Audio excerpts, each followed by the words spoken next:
A test of true love. Test यानी इम्तिहान, परीक्षा। टेस्ट यानी परीक्षा, इम्तिहान। A test of true love, सच्चे प्यार का इम्तिहान। ये स्टोरी जो है एक कर्नल की है। आर्मी का जो ऑफिसर होता है उसको लेफ्टिनेंट बोलते। क्या बोलते हैं? Lieutenant, colonel. वो जो कर्नल थे उन्होंने एक नॉवेल पढ़ी थी। नॉवेल को लिखने वाली एक औरत थी, एक लड़की थी। कभी ऐसा होता है कि किसी में कोई खूबी होती है तो उसकी वजह से इंसान का दिल उधर माइल होता है, अट्रैक्शन होता है। तो ये लड़की में क्या खासियत थी कि एक राइटर थी। राइटर जो होते हैं, नॉवेल लिखने वाले जो होते हैं, मोहब्बत की कहानियाँ लिखते हैं। नॉवेल क्या होती है? मोहब्बत की कहानियाँ होती है। पहले ज़माने में नॉवेल बहुत चलती थी। आजकल क्या यूट्यूब का ज़माना आ गया है, फिल्मों का ज़माना आ गया है। तो आज से 100 साल पहले, 150 साल पहले ये यूट्यूब वगैरह तो था नहीं, फिल्में वगैरह तो थी नहीं। तो पहले ज़माने में जो जवान लड़के लड़कियां हैं उनको शौक़ होता था नॉवेल्स का। नॉवेल्स क्या होती थी? प्रेम कथाएं होती थी। तो ऐसे लिखने वाले जो होते थे, कभी कोई लड़की लिखने वाली होती थी, कभी लड़का लिखने वाला होता था नॉवेल। तो जो पढ़ने वाले थे तो वो बहुत ज़्यादा उत्सुक होते थे कि भाई ये नॉवेल में, इस कहानी में आगे क्या हुआ होगा। 15-15 दिन में एक बार नॉवेल आती थी, या महीने में एक बार आती थी। तो उनको बहुत ज़्यादा उत्सुकता होती थी, बेचैनी होती थी, भाई आगे क्या होगा स्टोरी में, आगे क्या हुआ होता होगा, आगे स्टोरी में क्या हुआ होगा। तो वो जो नॉवेल लिखने वाले थे, जो पढ़ने वाले, उनके साथ एक खास कनेक्शन हो जाता है। जैसे आजकल कोई यूट्यूबर है, अब उसके 1 लाख फॉलोवर है, 1 मिलियन फॉलोवर है। अब उसमें फॉलोवर में बहुत सारे लड़के होते हैं, बहुत सारी लड़कियाँ होती है। तो फॉलोअर्स में कोई अच्छी अदा किसी को पसंद आ जाए तो वो उस पर लट्टू हो जाता है, लट्टू हो जाती है। दोनों तरफ हो सकता है। तो ये जो नॉवेल लिखने वाली थी, तो उस पे जो पढ़ने वाला था वो कर्नल था। उस नॉवेल को पढ़ते पढ़ते उसको उससे इश्क हो गया था, उससे प्यार हो गया था। तो वो इन दोनों की मुलाकात, कभी इन्होंने आपस में कभी एक दूसरे को देखा नहीं था। मैं टीचर ने आपको पढ़ा दिया होगा, लेकिन ये स्टोरी का बैकग्राउंड आपके सामने रखा नहीं होगा, तो जिससे आपको स्टोरी क्लियर नहीं होगी। और इसमें ज़िंदगी के बहुत सारे सबक है। उस्ताद जो होते हैं वो एक बाप की जगह पे होते हैं, एक पेरेंट की जगह पे होते हैं। तो जिस मौके पे जो ज़रूरत होगी उस एतबार से टीचर आपको बातें बताएंगे।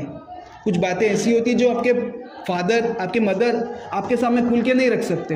कुछ बातें ऐसी होती है ज़िंदगी में जो पेरेंट्स हमारे सामने खुल के नहीं रख सकते। वो कौन रखता है? वो टीचर जो है।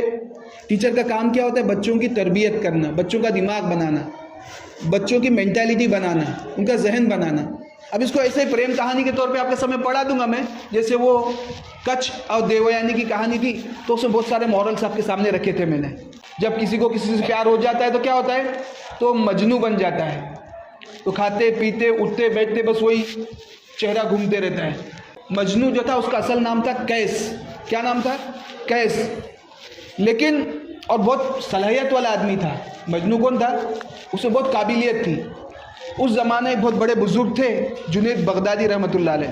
उससे राजा ने, बादशाह ने पूछा कि भाई ये फुला एक ओहदा है, एक पोस्ट है, सरकारी पोस्ट है, तो उसके लिए किसी आदमी की मुझे ज़रूरत है। जब जुनैद बगदादी को बताया तो उन्होंने कहा कि भाई ये कैस जो है ना, ये आदमी बहुत होशियार है। कैस आदमी बहुत होशियार है, तो तुम ये पोस्ट के लिए तुम उसको रख सकते हो। लैल का मान होता है रात। लैला जो थी वो काली थी, रात की तरह काली थी। और मजनू खूबसूरत था। मजनू कैसा था?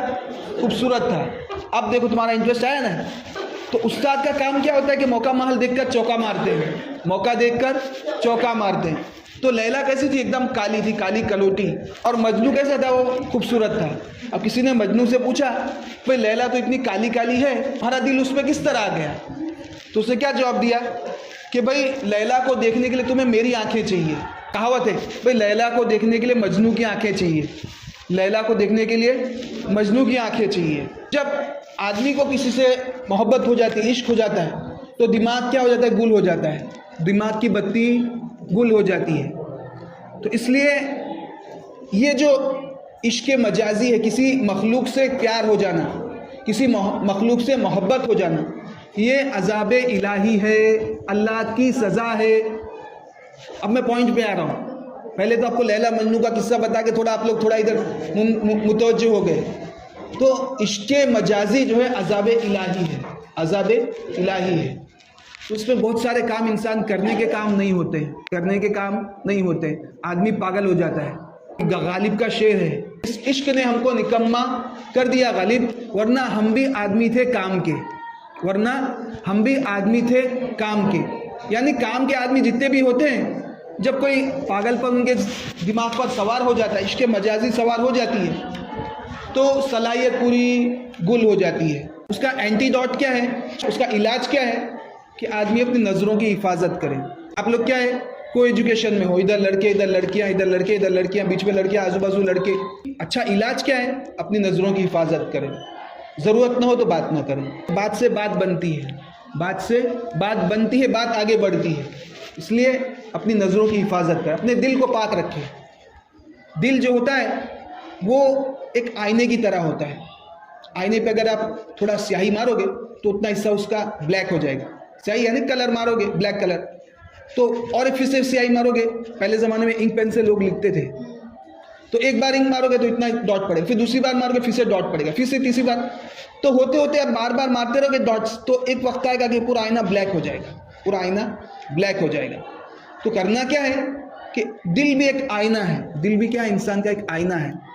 तो एक बार आदमी गुनाह करा, बदनजरी कर ली, किसी को गलत निगाह से देख लिया, तो दिल पे स्याह नुक्ता लग जाता है।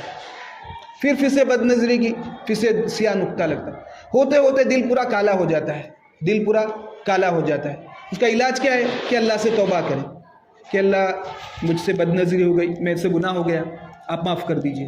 भी आपका क्या टर्निंग पॉइंट है ज़िंदगी का। इस उम्र में अपने आप को बहुत बचाना है, अपने आप को बहुत ज़्यादा बचाना है। खासकर जो टीन्स वाली एज है आपकी, 13 से लेकर 19 साल के उम्र के जो लड़के लड़कियां होते हैं, तो इस वक्त जो है हार्मोन्स बहुत हाई लेवल पे होते हैं इंसान के, क्योंकि अल्लाह ताला को दुनिया का निज़ाम आगे बढ़ाना है, तो इसलिए अल्लाह ने मर्द और औरत को बनाया है, लड़का लड़की को बनाया। तो इस एज में जो है हार्मोन्स बहुत हाई लेवल पे होते हैं, इंसान के जिस्म में चेंजेस आते हैं, मर्द में भी औरत में भी। तो इस वक्त अपने आप को बहुत ज़्यादा गुनाहों से बचाना है। कभी ऐसा होता है कि हमको कोई लड़का पसंद आ गया, कोई लड़की है उसको कोई लड़का पसंद आ गया, और कोई लड़का है उसको कोई लड़की पसंद आ गई। आमतौर पर देखते नहीं कि भाई लड़का किस ख़ानदान से है, किस घराने से है, या लड़की किस घराने से, उसका बैकग्राउंड क्या है, अमीर है गरीब है, आपकी बिरादरी की है, कोई और बिरादरी, आपके रिलीजन की क्या, कोई और रिलीजन के। उससे सोचे समझे बगैर जो है आपस में एक रिश्ता कायम हो जाता है। आमतौर पर ये जो मोहब्बत होती है तो उसका अंजाम क्या होता है, लोग मोहब्बत में आगे जाके शादी करते हैं, उसका अंजाम यही होता है।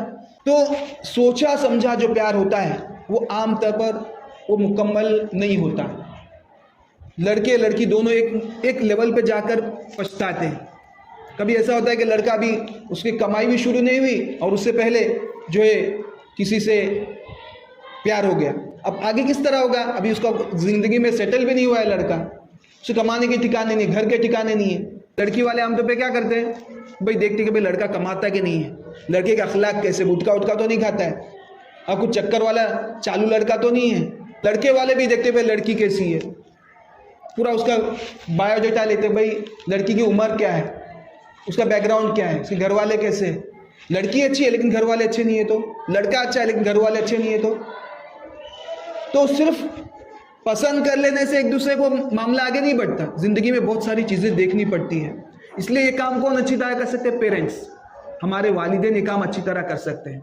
रिश्तों का मामला करना है आपको तो पेरेंट्स पे छोड़ दो। अब पेरेंट्स, कोई लड़का आपके लिए कोई रिश्ता आया है, या आप कोई जगह लड़की देखने जा रहे हैं, लड़कियों के लिए रिश्ता आता है आमतौर पे, लड़के जो है लड़कियां देखने के लिए जाते हैं, तो उस वक्त आपको मौका होता है कि भाई आप अपने तौर पे बात रख सकते हो। एक टीचर जो होता है वो एक बाप की जगह पे होता है, एक पेरेंट की जगह पे होता है। इस इशू को अगर टीचर एड्रेस नहीं करेंगे, टीचर नहीं बताएंगे, तो कौन बताएगा।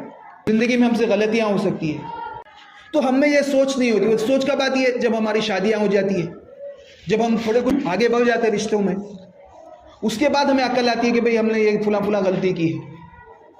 कभी ऐसा होता है कि बहुत अच्छे रिश्ते आते हैं मौके पे, कोई लड़की मिसाल के कोई 17 साल की 18 साल की, उसके लिए बहुत अच्छे रिश्ते आ रहे हैं, तो रिजेक्ट किया, एक रिश्ता रिजेक्ट किया, 2 किया, तीसरा चौथा पांचवा, रिश्ते इधर से आते जा रहे हैं, इधर से माँ बाप रिजेक्ट कर रहे हैं, कोई ना कोई बहाने से रिजेक्ट करते जा रहे हैं। अब एक मौका ऐसा आता है कि रिश्ते आना बंद हो जाते हैं। खासकर लड़कियों को मैं नसीहत कर रहा हूँ, अपने आप को बहुत ज़्यादा बचाओ। देखो, लड़के कौन से लड़कियों को पसंद करते हैं, जो ज़्यादा रिजर्व हो, एक लड़का है जिसके 10 अफेयर चल रहे होंगे, 10 जगह उसके लफड़े चल रहे होंगे, लेकिन उससे पूछोगे तुम कैसी लड़की पसंद करोगे, मैं ऐसी लड़की पसंद करूंगा जिसका कोई जगह अफेयर ना चलता हो। खुद 10 जगह अफेयर होगा, लेकिन वो लड़की कैसा पसंद करेगा, एकदम प्योर हो, जिसका कोई जगह अफेयर ना चल रहा हो। तो लड़कों का ये मामला होता है। तो इसलिए लड़कियों को क्या करना है, अपने आप को जितना हो सके बचा के रखना है। एक बार बदनामी सर पे आ जाती है किसी मामले में, तो फिर अच्छे रिश्ते आना बंद हो जाते हैं। और हमारे यहाँ ऐसा कोई माहौल नहीं है कि भाई हम लोग लड़की वाले सामने चल कर रिश्ता तलाश करने नहीं जाते। हमारे यहाँ ऐसे मायूब समझा जाता है, ऐब समझा जाता है कि लड़की वाले जाके लड़कों को प्रपोज करें। ऐसा बहुत कम होता है, हमारे यहाँ ऐसा माहौल ही नहीं है। वो कुछ अरबों में क्या होता है, अरब देश जो होते हैं ना, वहाँ पे लड़की वाले लड़के वाले को पसंद करते हैं। लड़की वाले जाकर लड़के वालों को पसंद करते हैं, लड़के को पसंद करते हैं। तो उनकी सोसाइटी में शादी बहुत आसान है।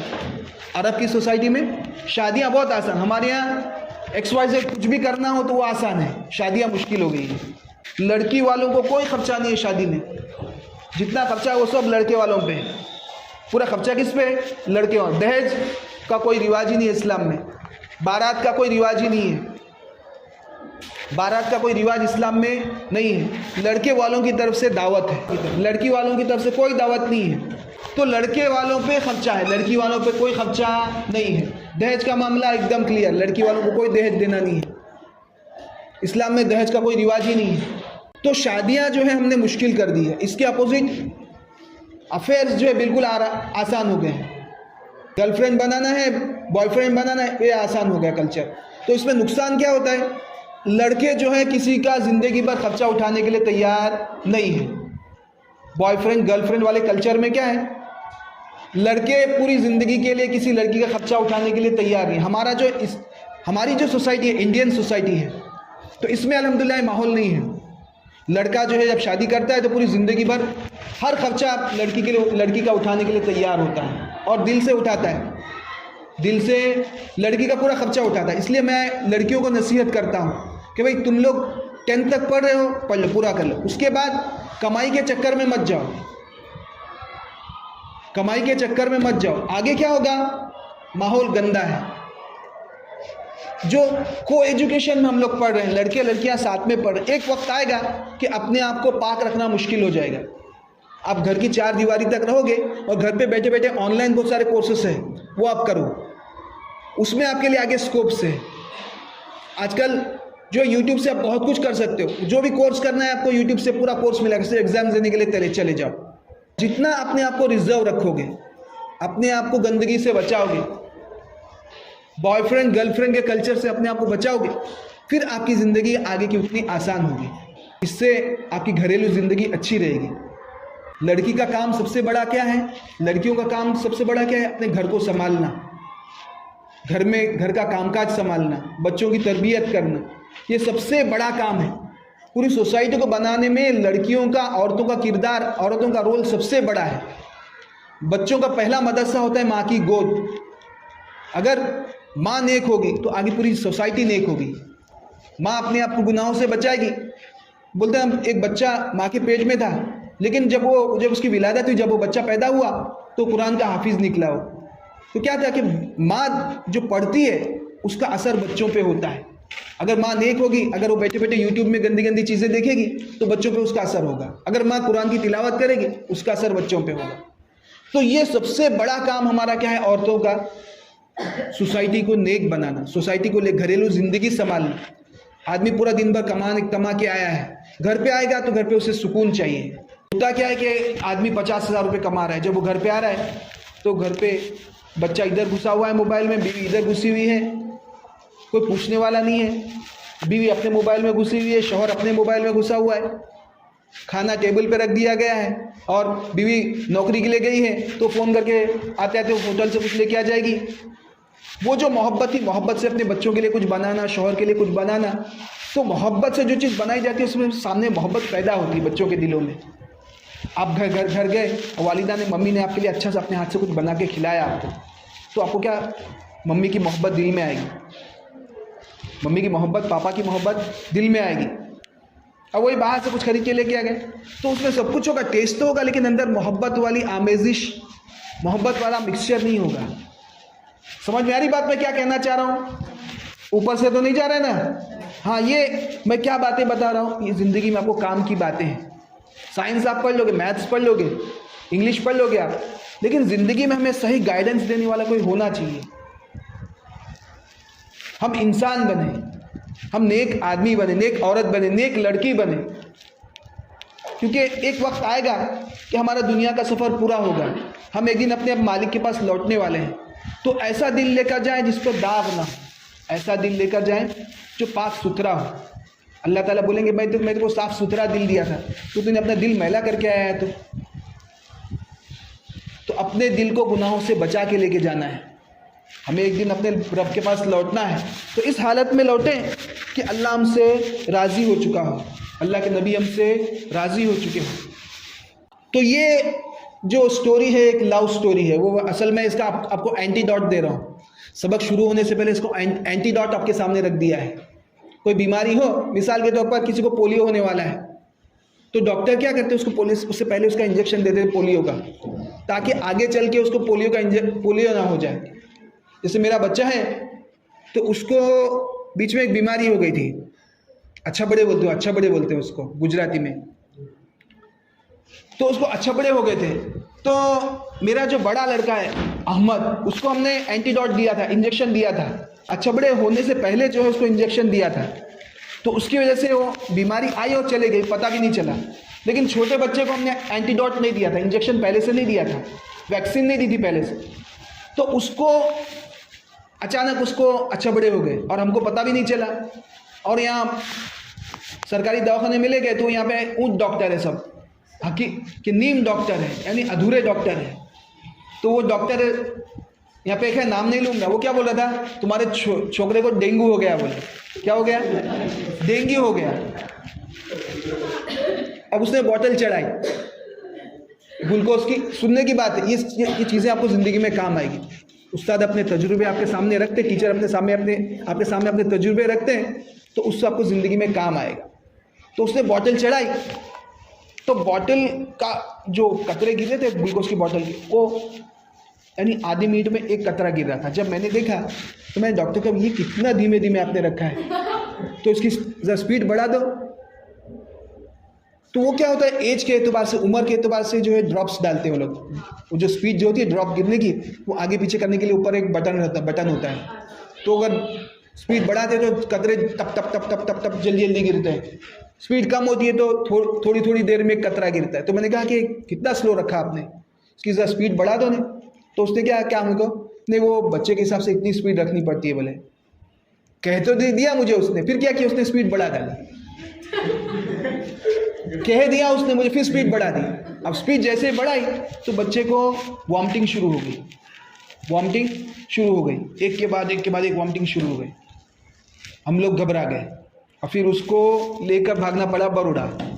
नीम हकीम खतरे जान, नीम हकीम खतरे जान, इस तरह नीम मुल्ला खतरे ईमान, नीम मुल्ला खतरे ईमान। समझ में आ रही बात? नीम मुल्ला समझते हो, जो अधूरा मौलवी होता है ना, जो एक दिन 40 दिन जमात में चले गए, साल जमात में लगा के आ गए, फिर आके घर पे फतवे देना शुरू कर दिया, ऐसा मत करो, ऐसा मौलवी ऐसा करते, मौलवी ऐसा करते।